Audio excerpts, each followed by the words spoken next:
Sundara Ramaswamy's Tamarind History. It's a landmark Tamil novel, and it's a much celebrated and much translated work in Tamil literature. It's a distinctive voice in terms of narrating a particular world. So we'll see what that is. So before we get into the story per se, I want us to contextualize this novel from a literary perspective, and we have a very useful literary device, through which we can see the world of this novel. So this is from a review by Kalyana Raman. The review is titled Living and Dying. It's easily available online. I have used most of his ideas here in this PowerPoint show, so you can think about it when you close read the novel. So he says, among the many narrative modes prevalent in pre-modern India, the Sthala Purana or place legend enjoys a special stature. Place legend, the legends associated with a particular place. The story of the place, Sthala Purana, is a pre-modern indigenous way of storytelling. Sthala Purana is traditionally associated with a local temple and tells the story of how the temple came to be built on that site. So temples are very significant institutions, edifices in pre-modern India, and continues to be to this day. But so the story of that construction is usually associated with this kind of narrative, Sthala Purana. So Sthala Puranas inevitably feature kings, queens, or hermits, and involve divine visitations in one form or another. What we might learn about the place and the people who live there is incidental, secondary, compared to how that institution, that sacred institution, came into being. So you can see how Kalyana Raman is trying to link Tamarind history to this kind of indigenous way of storytelling, right? So he says, when the modern novel came to India in the late 19th century, the Sthala Purana provided a ready framework of storytelling, except that instead of God, a society in transition was the protagonist. So what takes the place of significance is a society itself, instead of a particular deity associated with a particular sacred institution. So this format facilitated multiple plot lines that could be woven around a community of people who were confined not just by geography but also by tradition, livelihood, and modes of feeling. So what is particularly peculiar to this kind of storytelling is the feature that you can have multiple plot lines, right?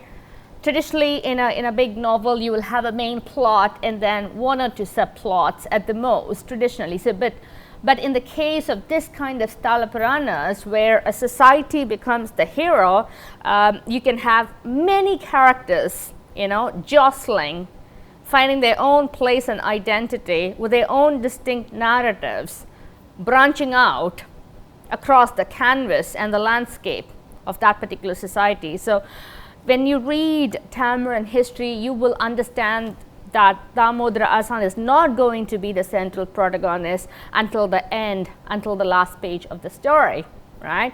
He is going to feature in a couple of chapters and then vanish, and then somebody else will come and tell us their stories and their relationships with other characters. So it's a multi-plot, episodic world that we will witness when we read these pages. So it's a kind of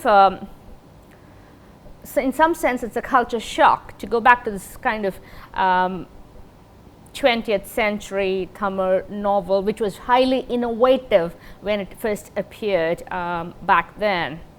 right? So its episodic nature takes a bit of time for us to get used to, and I think Sundara Ramasamy leads us into the novel in a very crafty way. I'm using the word crafty for lack of a better word. So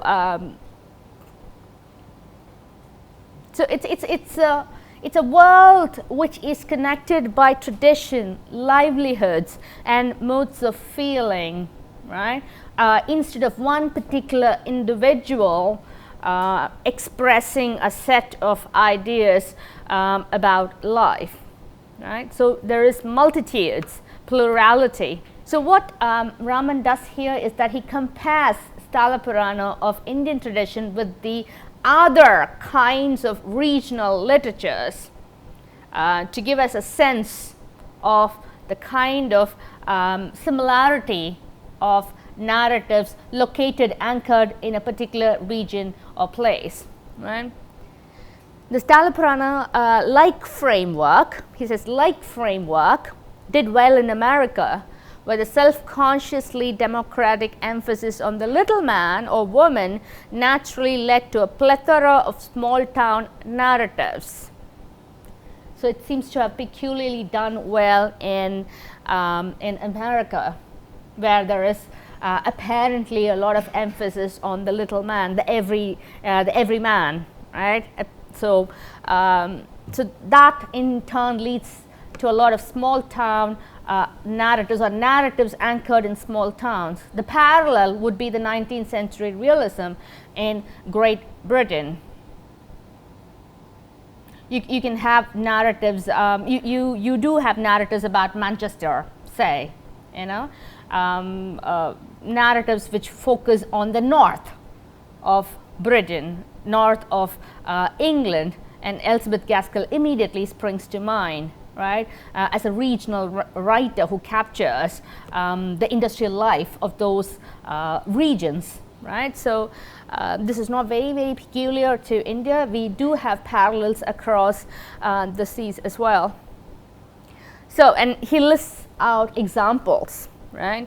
Sherwood Anderson's Venusburg, Ohio, Sinclair Lewis, Main Street, Faulkner, and we have Garrison Kaler's, and so on. And the last one is Marquez. So he just kind of traces the kind of regional literature through American small town narratives, so that we can put Sundara Ramasamy in a world map of literature in terms of regional writing. So he comes back again to the Indian context and sees what happens in the rest of the regions in the Indian nation.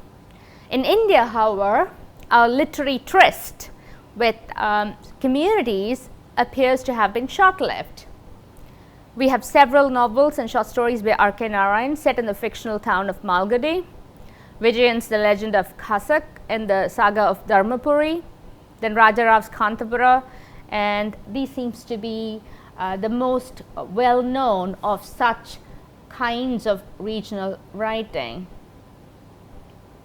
It just occurs to me now that I think it would be useful to compare this writing, this novel, with R.K. Narayan's The Guide. It would be a fantastic comparative study to look at the way in which the story of a society is told through multiple characters, and compare it with Narayan's Raju and how he kind of narrates the society through his own eyes, through the central figure of Raju.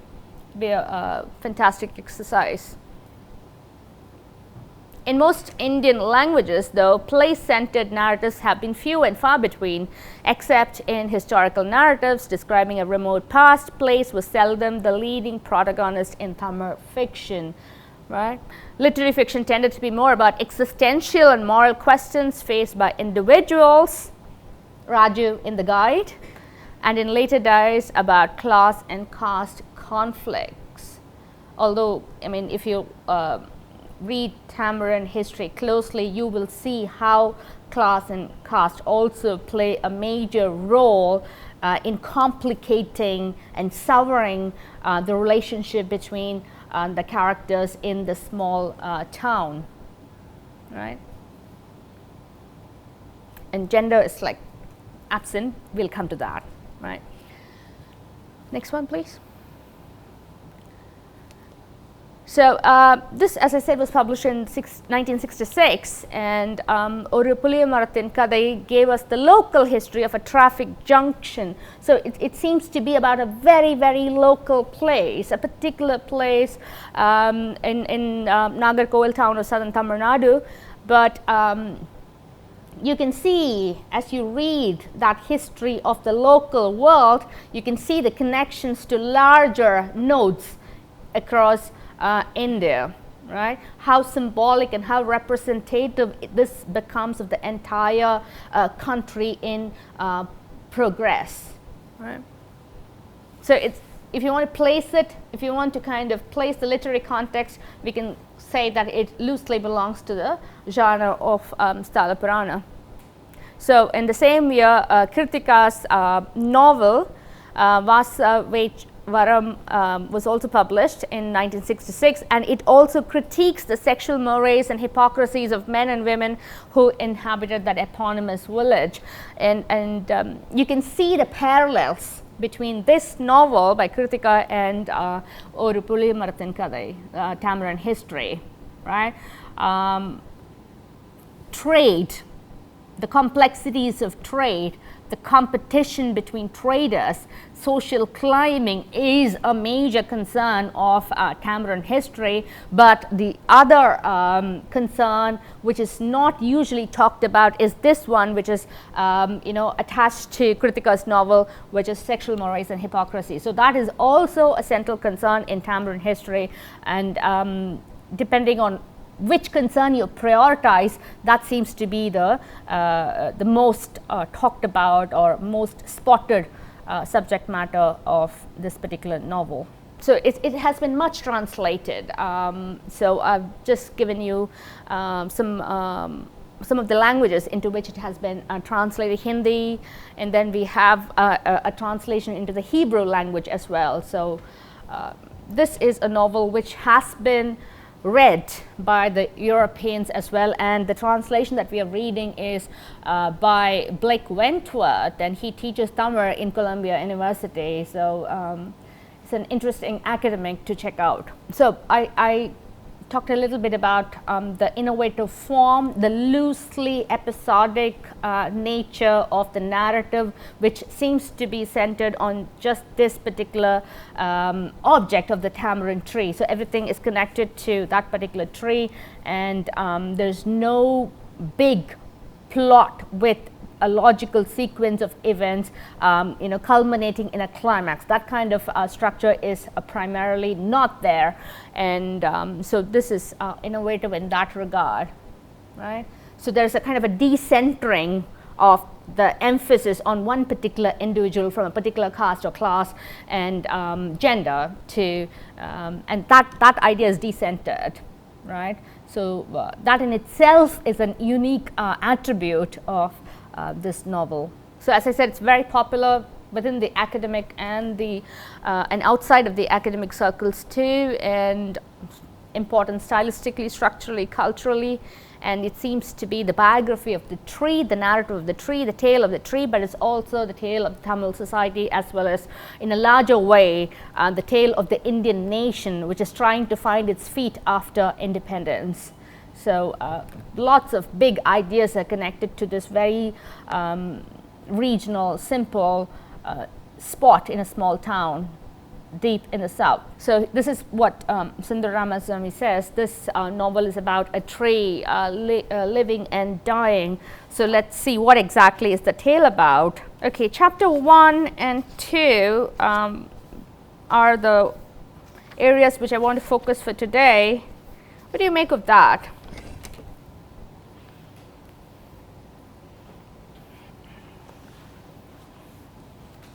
In some sense, the opening chapter is like the opening of a Hollywood movie, the Hollywood movie from the 90s, late 80s, 90s and 2000s. You begin in the middle of a crisis, right? There's a big bang opening, right? And then events will level out, and then we'll just enjoy the pace, and then there's again a build up. So when you read the first chapter, there's a shock, right? There's almost a culture shock, to me at least, when I read it. And then I kind of thought about it and tried to connect it with other narratives in the West and other literatures from different parts of the world, and I could find connections between what happens in this particular text and other narratives.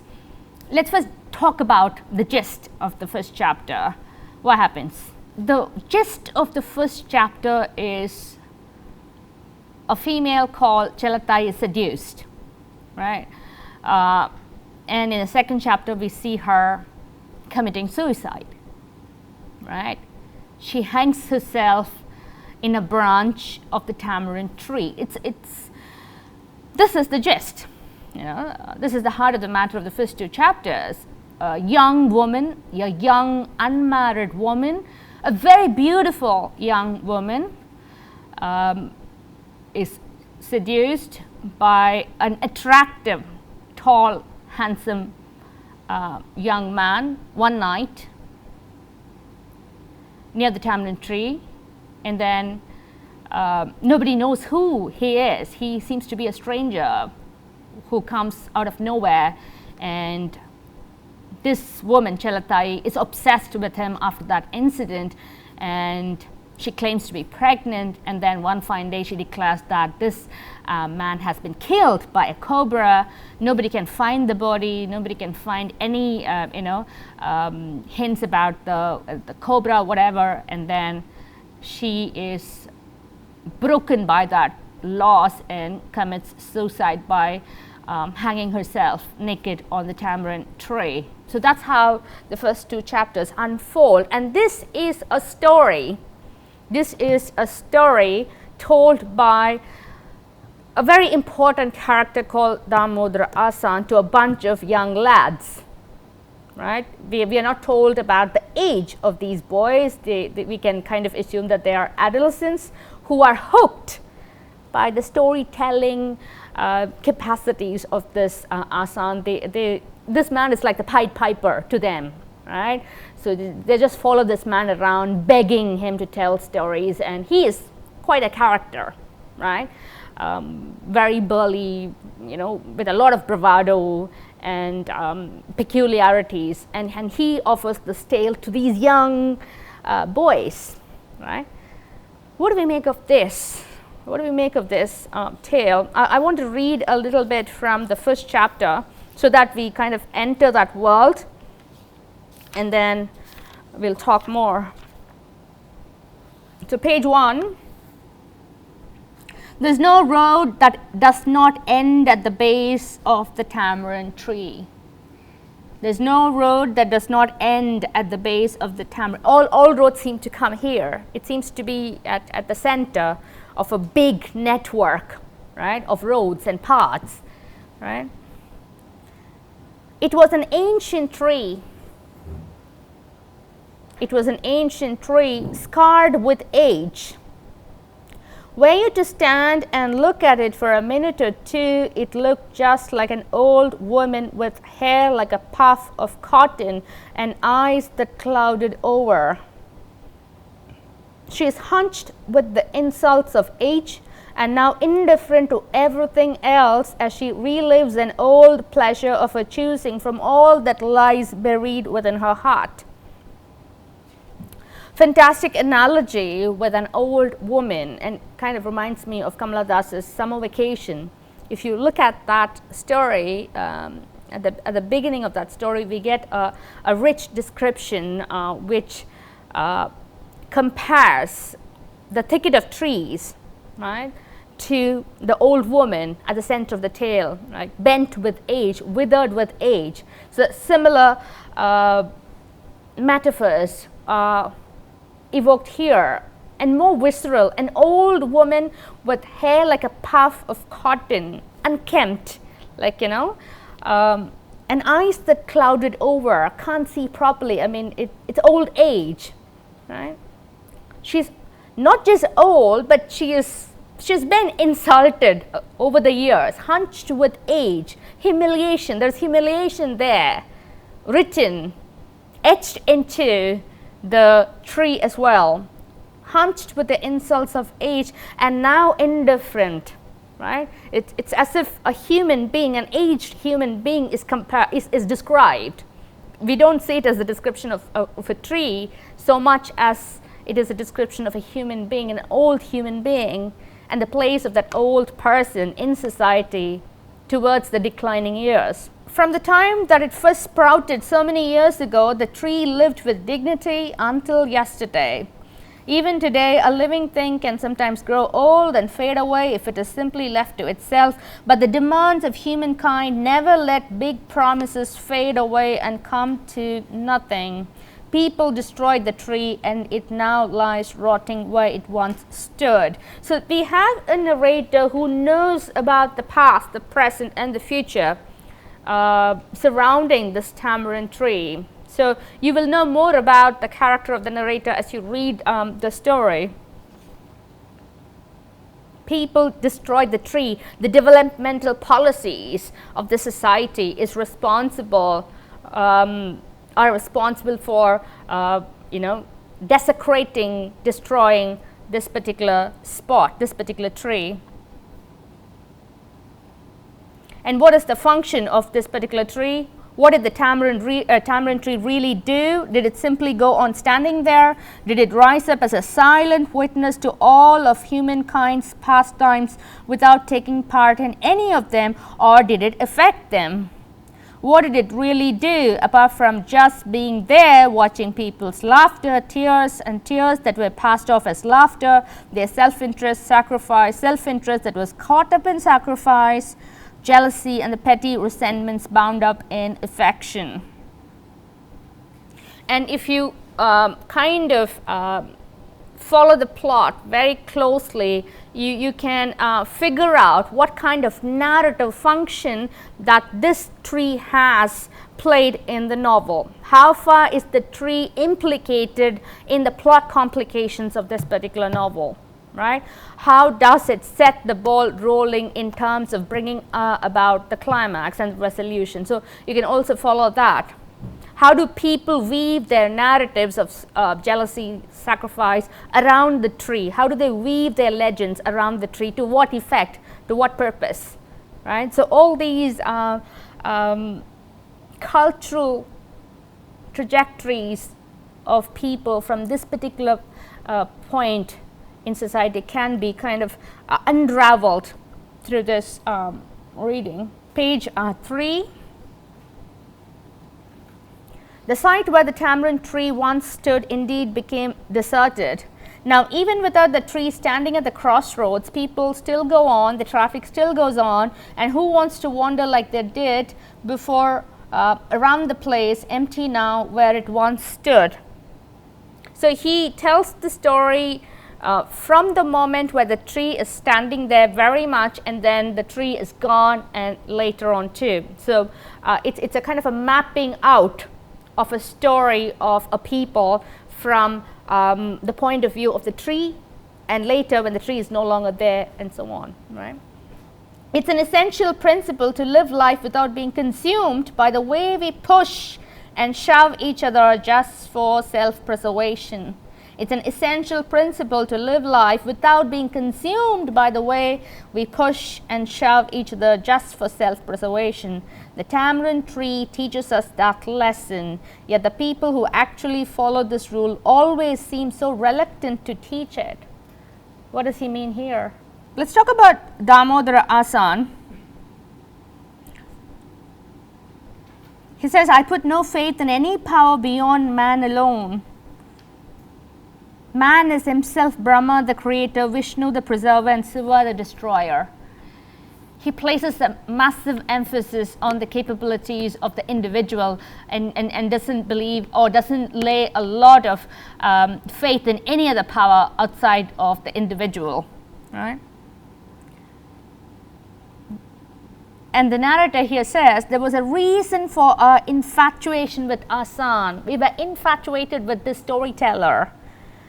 It was not as if he had some magic potion. The man was a wealth of stories. He was full of stories, a treasure trove. Can one person really hold that many stories? My God, so many stories, so many stories, so many fantastic characters, so many twists and turns in the course of his mind. After talking with him for 2 or 3 hours, then coming home to rest, all the endless characters in his stories would come dancing to life in our minds. I can hear the sound of his voice in my ears even now. So he does have some kind of magic, and that magic is called storytelling. And I'm reminded of all the tales from Nagamandala, right? The proliferation of storytellers. And we try to probe what was the function of storytelling, what is the nature of storytelling, and if we probe deeply, we can see connections, cultural connections between those tales told by Kannada people through their folklore and the tales told by Damodara Asan in Nagarkoil, right? So there are similarities. The external stuff may be different. Right? The externalities may be different, but the internal composition, the cultural composition, the psyche seems to be closer between the peoples living across this landscape called India, right? So we will probe that shortly. So this man is fascinating because of his ability to enthrall all these young men, right?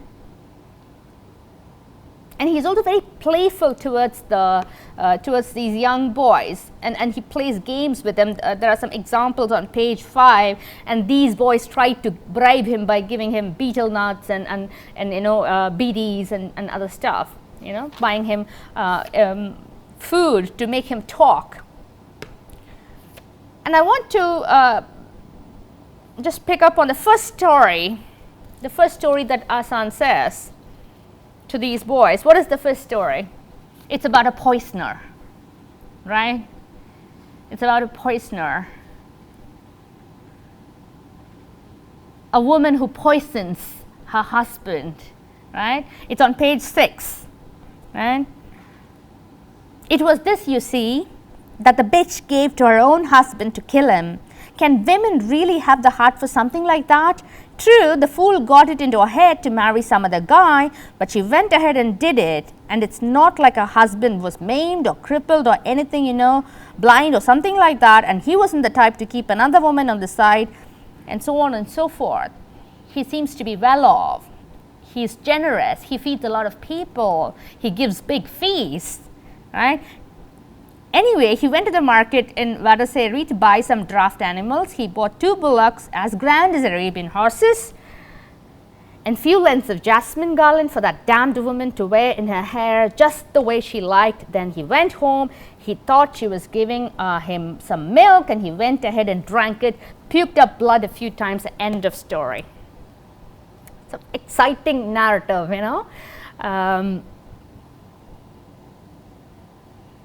You can see how the boys of that age would be hooked by such tales of betrayal, poisoning, generous husband, bitch of a woman, and things like that. It's a heady combination, right?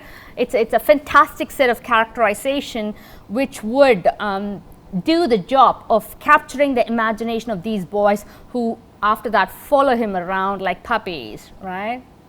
They just lap this story up. And you want to think about the nature of these tales, right? I wanted to kind of go back to the logic of that woman who poisons her husband, who seems to be checking all the boxes of an ideal husband, right? Rich, gets her jasmine, very generous, has a good name in society. Why on earth? And he's not maimed. Why on earth would that woman want to poison the husband, right? It doesn't make sense, but you don't care about the sense, right? I was talking to you the other day in one of my classes that the truth value is not significant. The truth value of tales are not significant. The logical aspect of traits are not significant. There's something else. There's something else, a subtext, which is very, very influential, which is what the ideology of the story is all about, right? So there's an ideological function, a cultural function to these tales. Okay, so let's keep this tale in mind and let's go to the other tale. Okay, page 12. So the act of seduction is over and the man is being chased, the stranger is being chased, right? And Damodara Asan says, I ran after him too. If I had only got my hands on that guy, don't you think I would have ground him into the dust right then and there? Who would have believed it? His pace was incredible, just incredible. Right, page 12. Finally, once the stranger reached the woods, he seemed to disappear, leaping over waist-high anthill as easily as if he were jumping over a grinding stone. He seems to be superhuman in his agility, in his nimble movements, right? He seems to be a god, right? Never in my life have I seen anything like it. A man like him moving so fast, so easily. A man, he was a golden god, right? He was a golden god. His arms were so long, it seemed like they could touch the ground.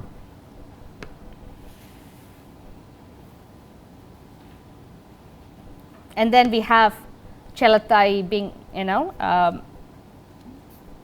obsessed with him. And the farmers kept her away from the fields, right? She's a tainted woman, right? She's a tainted woman. So they keep her away from the fields. The crops would have failed.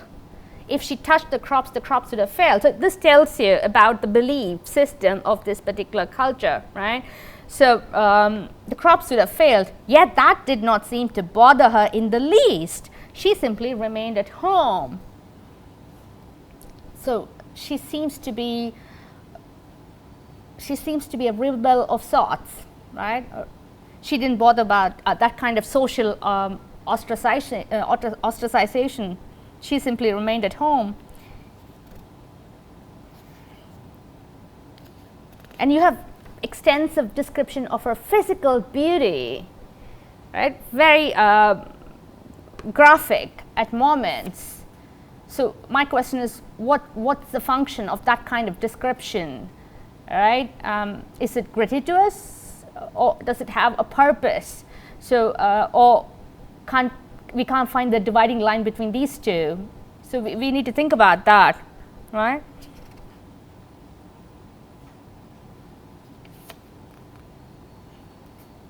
What do you make of her attitude, right? She claims to be pregnant and she, asks people to buy toys for her, baby and things like that. What do you make of that? What do you make of that?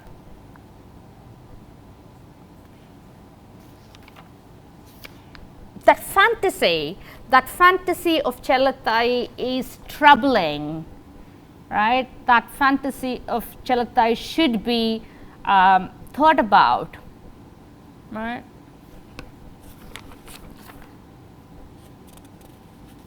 Chapter 2.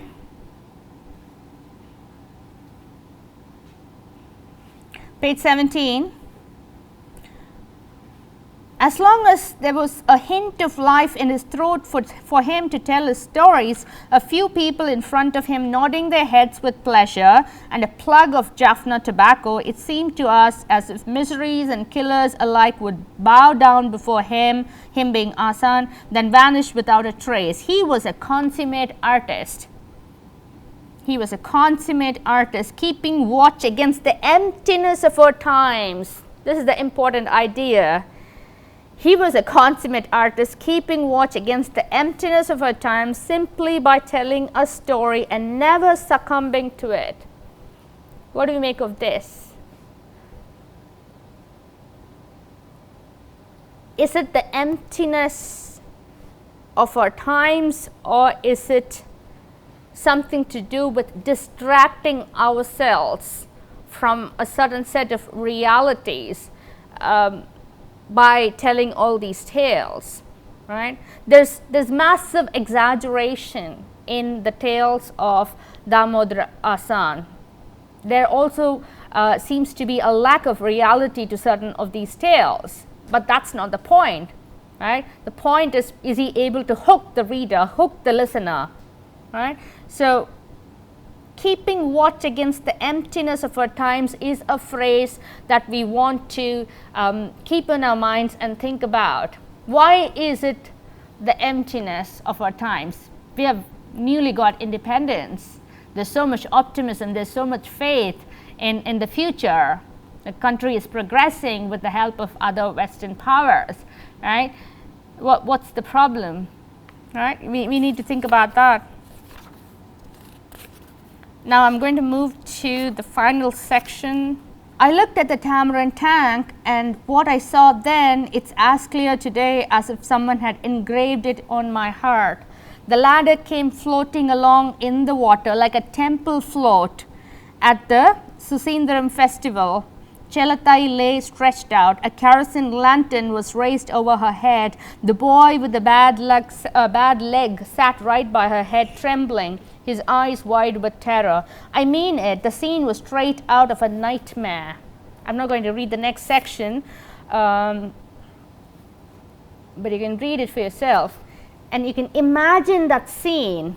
Her body has been brought down from the tree, and the body is laid out on the ladder, and that ladder is floating on the tank, right? There's water surrounding the tamarind tree, and they're bringing the body out, right? And there's a boy with a bad leg, a boy who's limping with a lantern, right? He sits on that ladder, and they're all coming out, right?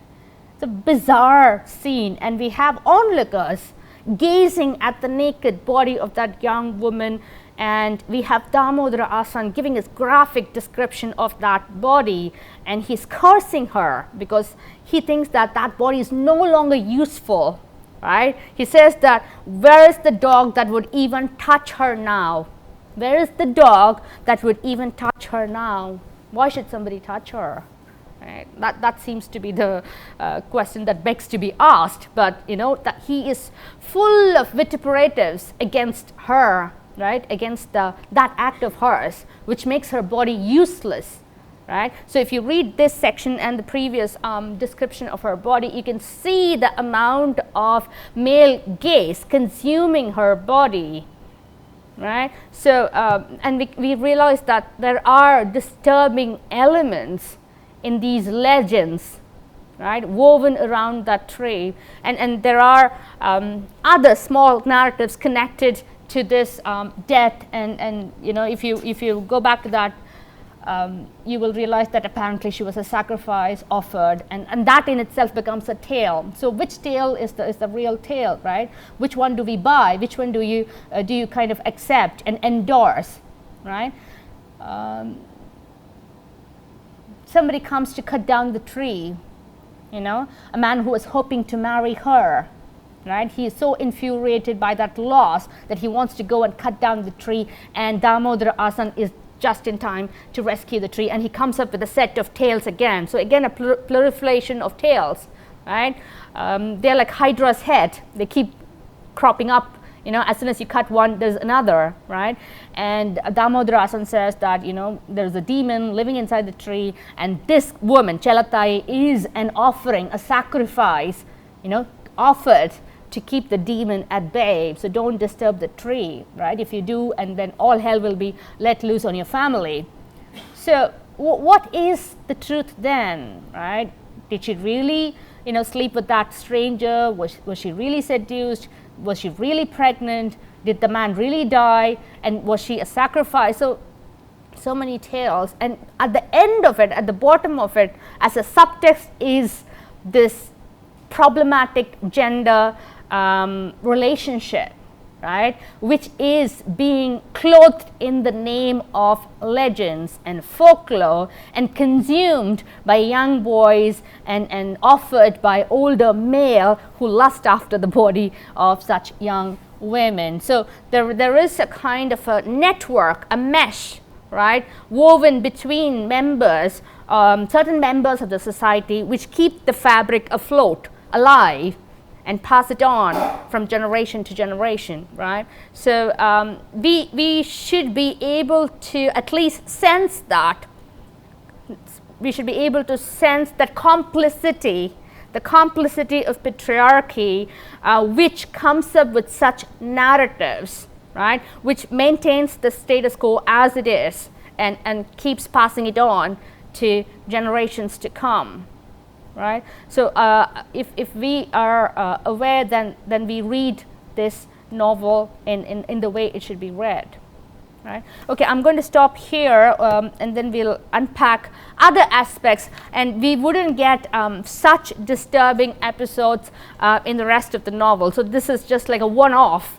We have momentary revisitations of problematic gender identity in the novel, but not to this extent. Chelatai is a one-off. Right, so the rest of the novel tells you about other aspects of life, such as competitions in trade, so things like that, competitions between shopkeepers, and so on.